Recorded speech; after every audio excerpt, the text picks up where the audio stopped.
This time we're going to take more of a YMS style review due to the fact that I am moving my studio and I haven't currently got it set up fully yet. So you're just going to hear my voice over the top of a load of film clips, and we're starting with Shed of the Dead.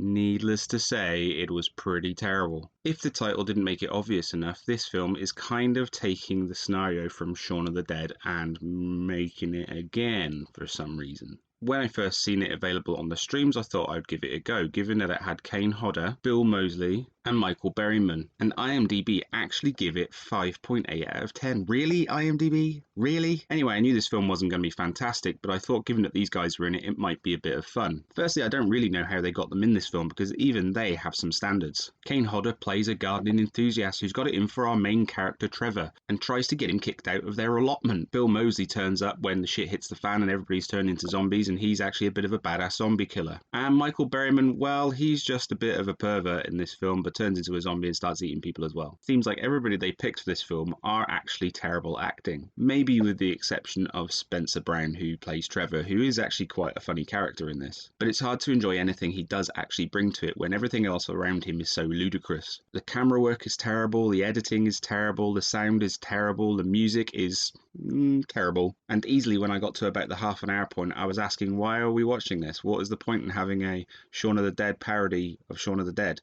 It doesn't make any sense. You would make a parody of a film that isn't a comedy or isn't a horror, such as Pride and Prejudice and Zombies or something like that. Even as terrible as that film is, at least it had a point. What's the point in making a comedy horror of a comedy horror? It's not as if Shaun of the Dead took itself too seriously and they had to slapstick it up some more, as well as these really overly colourful cutaways that Trevor and Graham's imagination keep veering off into, where you're presented with some sort of Warhammer sort of reality where they're all dressed in reenactment sort of clothes and it looks terrible. As much as I understand what they're trying to do with these cutaways, they're just actually really terrible and just detract from the actual film itself. Every time one appears, you find yourself rolling your eyes going, oh god, not this again. But the zombies were kind of cool and the makeup was alright, so whoever they had doing that was pretty good. So if you just want a sort of stoned or drunk sort of film to watch where you don't have to concentrate too much and you're there with your best friends having a laugh at how ridiculous it is, I guess give this film a go. But considering I'm ripping off YMS's style of film review, I'm going to go ahead and give it a rating like he does and give this one a massive 1 out of 10. And I'll have to go and thank everybody involved with Shed of the Dead for pretty much butchering what was left of the British filmmaking industry by creating what would probably be a good college level sort of media study film made thing. Anyway, don't forget to like and subscribe. See you later.